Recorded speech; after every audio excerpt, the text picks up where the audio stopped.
Primera plana. Carlos Herranz.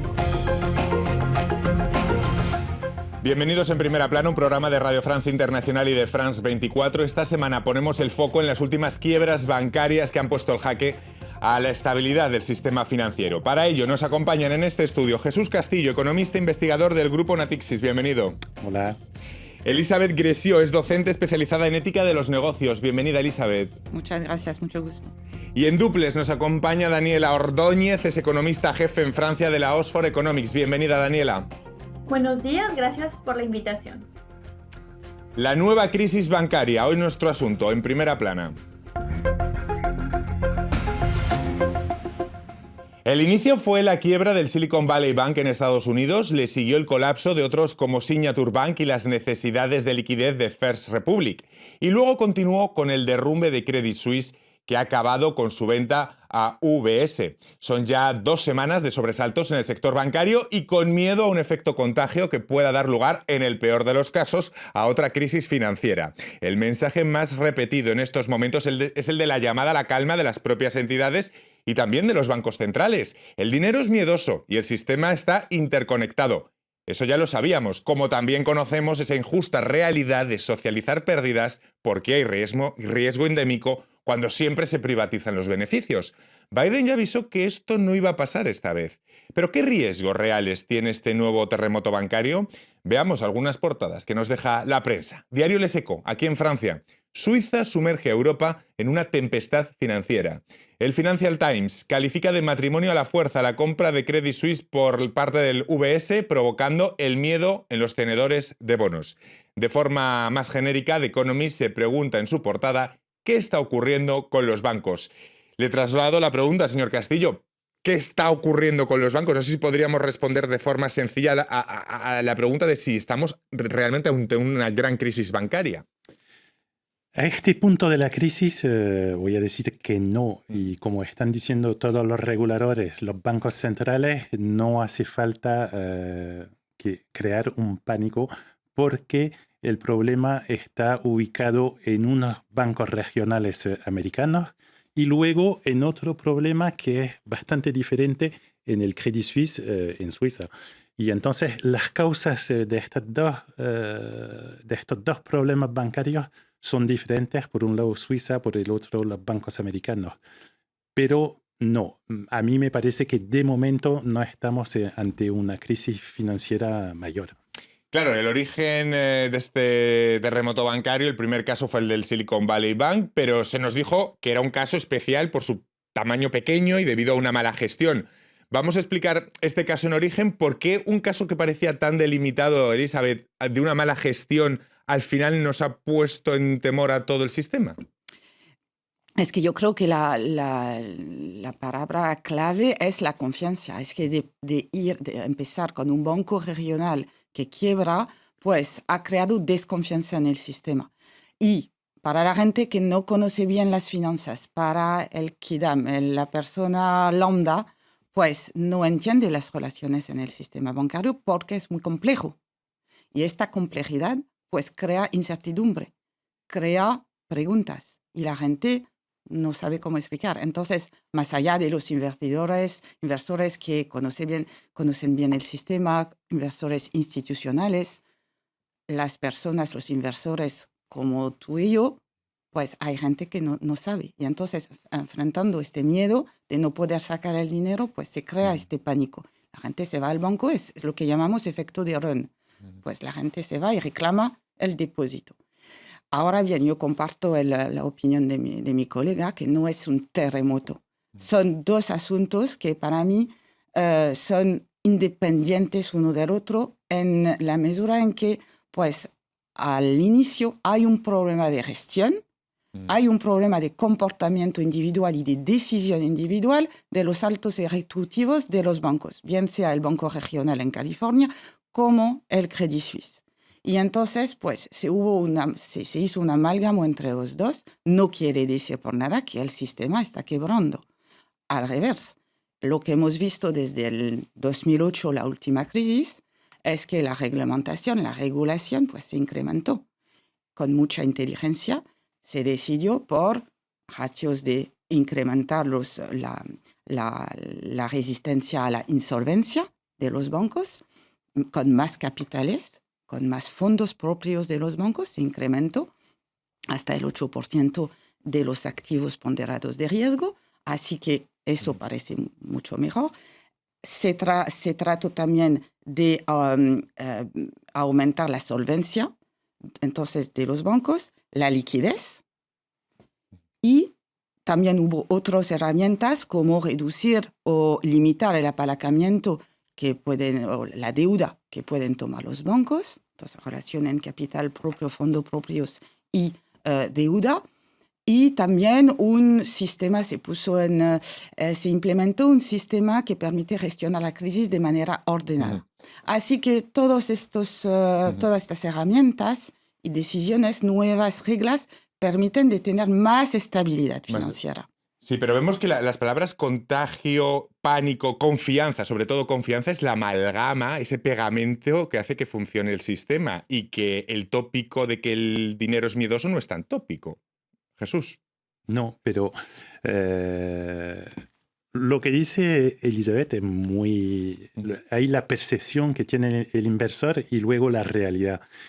A diferencia de lo que pasó en 2008, que todos los bancos estaban interconectados con liquidez, con el mercado interbancario, donde cada banco prestaba al otro, etc. Hoy en día eso ha totalmente cambiado. La liquidez casi viene toda de los bancos centrales. Así que hoy no hay una interconexión tan grande que puede provocar la caída así en dominó de todos los bancos. Les voy a preguntar después por la conexión de esta realidad con las políticas de lucha contra la inflación que tenemos actualmente.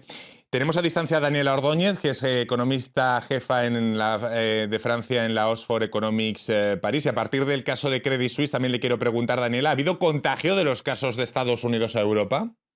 ¿Cuál es la urgencia del gobierno suizo en salvar este banco? Primero, que es grande, que puede colapsar la economía suiza y alrededor, y sobre todo el objetivo es delimitar esta pérdida de confianza. Es decir, que entre lo que pasó en SVB en Estados Unidos y la pérdida de valor de la acción de Credit Suisse, concretamente no pasó mucho para Credit Suisse.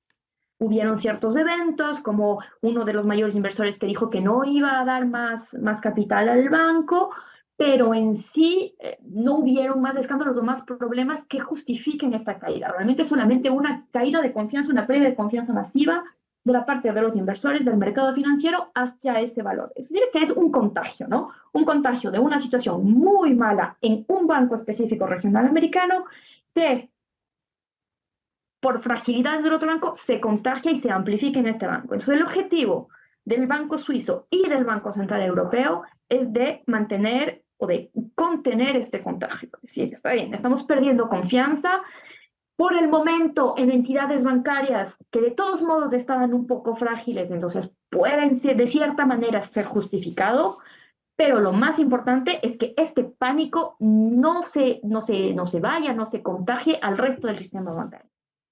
Claro, la bancarrota de Silicon Valley nos hizo recordar enseguida, todos nos fuimos a 2008, ¿no? Pero yo no sé hasta qué punto estas dos crisis son comparables, porque no es el mismo tamaño que Lehman Brothers, ni tampoco tiene el mismo problema de activos tóxicos, entiendo, Elizabeth. Sí, no hay los activos tóxicos como pero al las inicio, hipotecas basura, recordemos. Sí, los subprimes.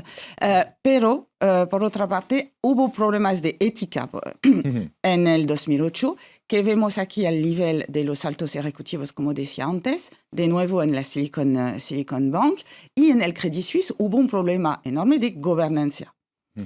La gobernanza de Credit Suisse pues, se involucró en cosas de corrupción. Paraísos fiscales, temas de cocaína también. Exactamente. Entonces, una acumulación que fragilizó el banco. Al inicio, más allá de lo que decía antes de reglamentación, regulación, reglas, estándares, todo lo hicieron muy bien en el comité de Basileo III, muy bien.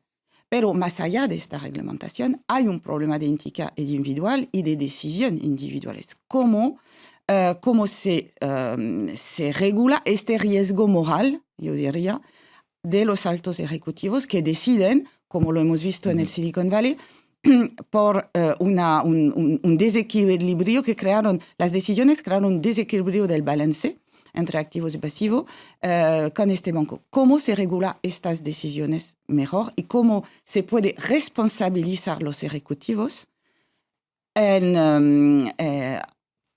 antes de que pase algunas crisis así? Entonces, más allá de la reglamentación, es un problema de ética y de decisión. Las políticas de lucha monetaria contra la inflación, ¿qué relación guardan con esta crisis? ¿Muestran, no sé, que son peligrosas y no se limitan, que tienen que ejercerse con bisturí? Jesús, Christine Lagarde, presidenta del Banco Central Europeo, ha avisado de que rebajar la inflación es innegociable, pero no desvela tampoco si seguirá subiendo los tipos ante las turbulencias.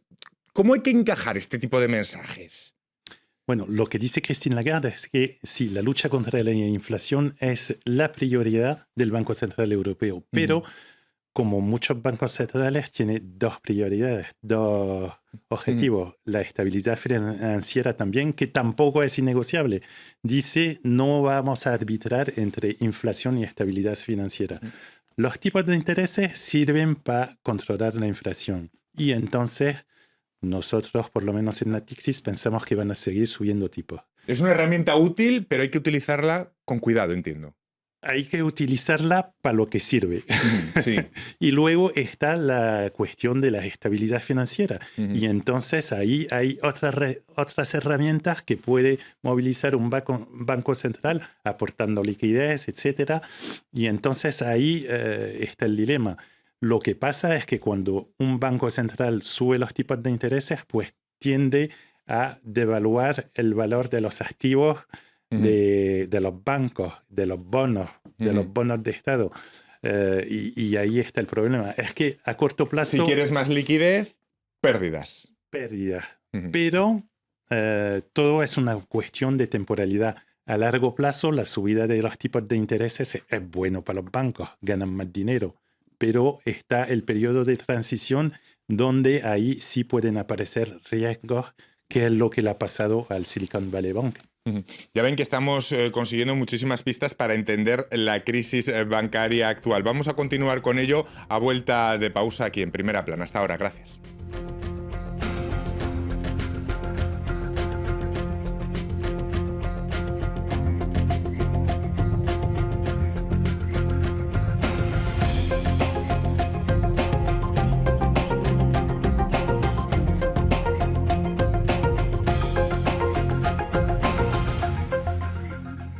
RFI, la selección del mes. Taïro, Amadou et Mariam.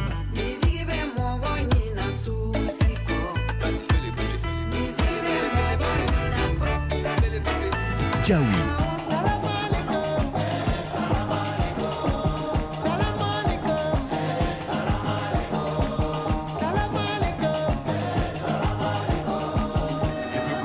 Passy et Aquaboa.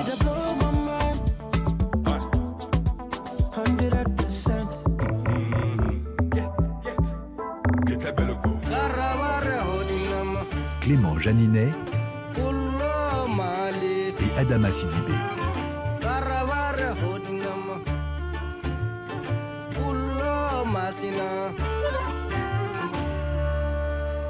RFI.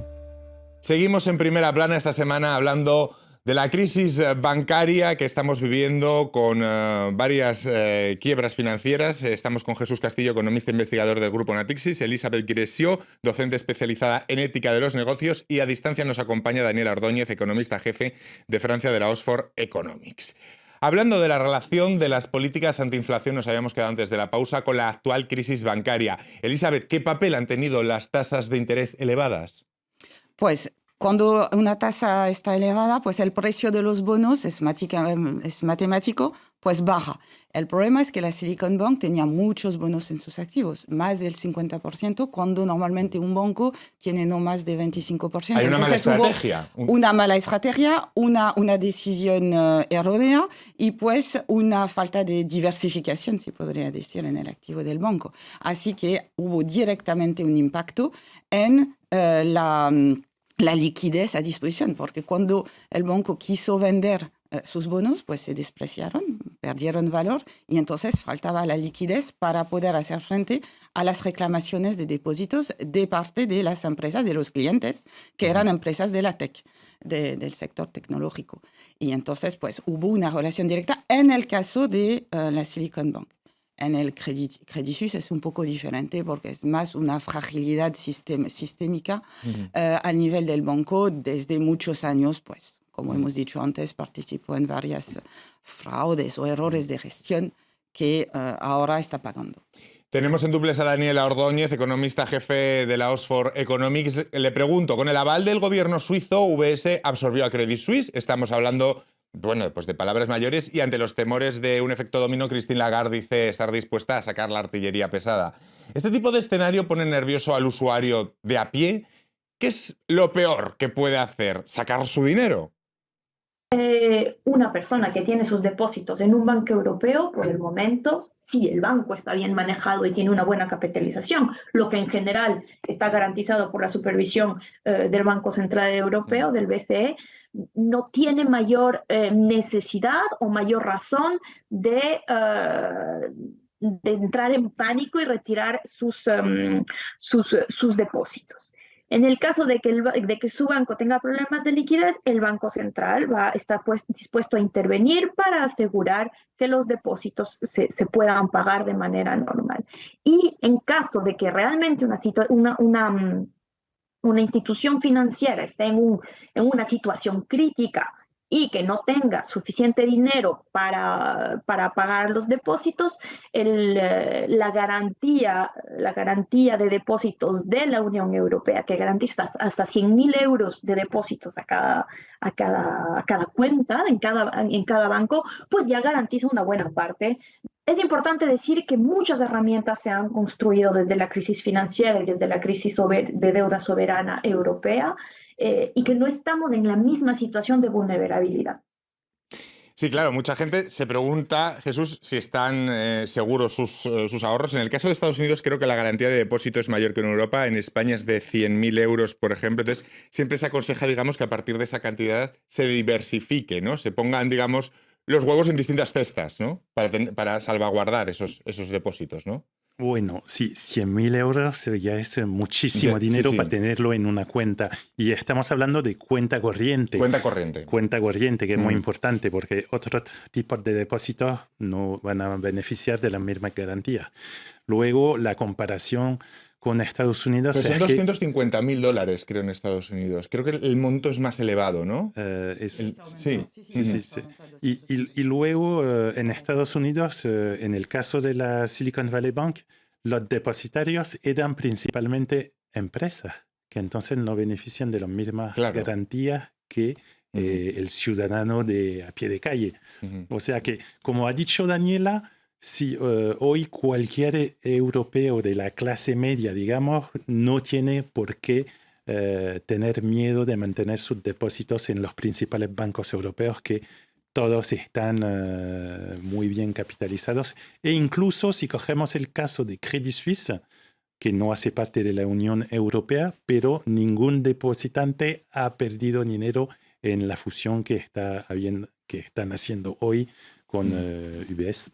Lo ha dicho Daniela tangencialmente, como muchas herramientas del sistema se han ido perfeccionando a partir de otro episodio que vivimos aquí en Europa muy traumático, aquella crisis de la deuda soberana de 2008, y cómo esas herramientas han ido haciendo más sólido el sistema, entiendo, Elizabeth. Sí, es lo que decía antes, hubo medidas que se tomaron en términos de solvencia, de apalancamiento, de liquidez, de sistema de resolución de crisis, pero hay un paradoxo ahí. Los test de solidez bancarios que, por ejemplo, son ahora, ¿no? Son justo ahora en Europa. Sí. Y los bancos son más sólidos, como decía mi colega, no hay duda. Pero, a la misma vez, estamos creando un tipo de monstruo. Me explico. Si vemos el caso de Credit Suisse y UBS, hay ¿cómo se dice? Una huida en adelante. Adelante, sí. Sí, porque estamos complexificando la reglamentación, los estándares, por una parte, para proteger el sistema y hacerlo más estable, resiliente, pero por otra parte creamos bancos, siempre con este movimiento de concentración de instituciones financieras, siempre más grandes, siempre más sistémicos. Hay unos 30 bancos en el mundo que se llaman bancos sistémicos que pues traen un riesgo, incluyen un riesgo sistémico. Entonces, aquí hay un paradoxo, porque estamos creando siempre más complejidad y se puede dudar de, al final, si de verdad... La concentración de en esta grandes concentración, monstruos. exactamente, y si al final controlamos todo. Incluso si, como digo, el sistema está más resistente. ¿Por qué? Porque este movimiento de concentración, la teoría de la resiliencia, dice que necesitamos diversidad, necesitamos compartimentos. Y se puede preguntar si estos compartimentos que permiten de localizar los riesgos están lo suficiente o no.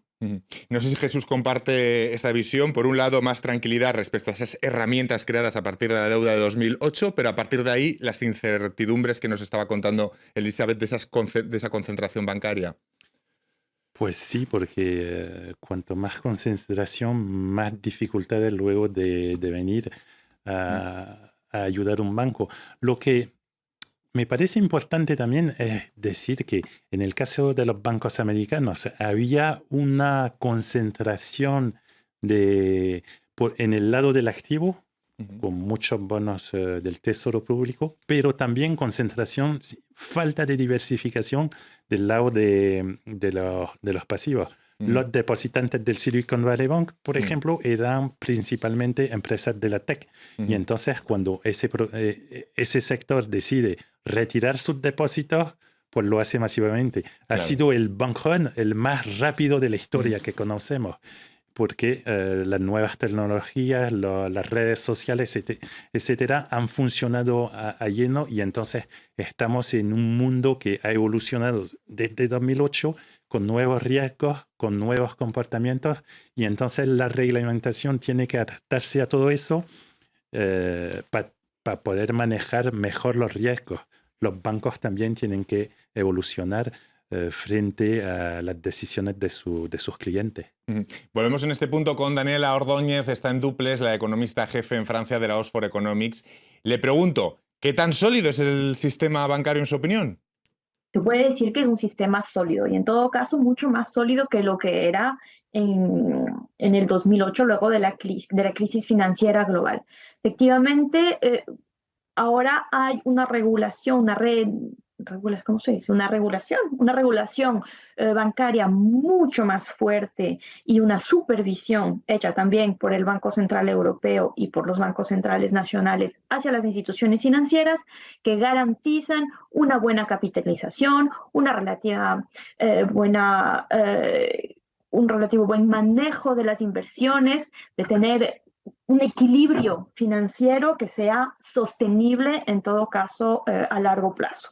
Eso no quiere decir que el sistema bancario europeo, como cualquier sistema bancario, no puede tener problemas de corto plazo, es decir, problemas de liquidez, en que en un momento dado no hay suficiente liquidez para por tal o cual razón, frente a lo cual el Banco Central también tiene métodos de responder. Pero en todo caso, el mensaje central es decir que sí, el sistema bancario europeo en este momento es un sistema globalmente sólido, con una situación financiera mucho mejor que lo que tenía en el 2008 o incluso en el 2002, luego de la crisis soberana, con una regulación y una supervisión muy reforzada. Sí, la salud de los bancos en cuanto a liquidez y solvencia en Europa es muy buena, según el Banco Central Europeo, lo ha dicho en múltiples ocasiones. Imaginamos que esto es así, ¿no, Elisabeth? Sí. Lo que decía, pero el riesgo cero no existe. No existe. No existe. Es por eso que decía este principio del too big to fail. Bancos grandes que no podemos dejar quebrar, implica que los gobiernos, las autoridades, los bancos centrales tienen que ayudar después para evitar este fenómeno de contagioso. Entonces, este principio del too big to fail requiere o que pide a las autoridades de ayudar al banco para no causar un problema sistémico, implica que puede haber irresponsabilidad puntualmente de parte de algunos banqueros o de algunas personas. Porque el riesgo, puedo tomar riesgo, hay alguien que me va a dar liquidez, hay alguien que me va a sostener, porque mi tamaño hace que yo no puedo quebrar, sino desencadeno este efecto dominó. Entonces, es ahí que yo digo que hay un problema al nivel de ética, de responsabilidad. Cuando desatamos el riesgo y quien asuma el riesgo, quien toma el riesgo, pues creamos lo que se llama en inglés moral hazard, un riesgo moral, que unos toman el riesgo, otros vienen, lo que decía usted cuando decía que nacionalizamos las pérdidas, es que son las autoridades que vienen a ayudar, porque no podemos permitirnos de dejar quebrar un banco de un tamaño grande. Porque que sepamos, hasta la fecha yo no conozco ningún caso de socializar beneficios bancarios. Y al fin y al cabo, ese es el capitalismo, amigos, ¿no? Que diría aquel. Sí, asumir ese riesgo, ¿no? Exactamente. Entonces, lo que digo, que hay que tener mucho cuidado con el tamaño de nuestras instituciones financieras. Y a lo mejor hay que preguntarse, hay que hacerse las preguntas, porque cuando tratamos de regulación, de reglas, etcétera, de supervisión, tratamos el efecto, pero ¿cuál es la causa? Quizás una de las causas de una fragilidad viene del hecho que tenemos también instituciones muy grandes. Pues muchísimas gracias, Elizabeth, Jesús y Daniela. Nos han dado muchísimas claves para poder entender, yo al menos ya lo entiendo muchísimo mejor, la quiebra, la crisis bancaria actual, y por lo menos hemos sabido delimitarla, ¿no?, en su justa medida. Muchísimas gracias a los tres y a todos ustedes. Les esperamos en Primera Plana la próxima semana. Muchas gracias.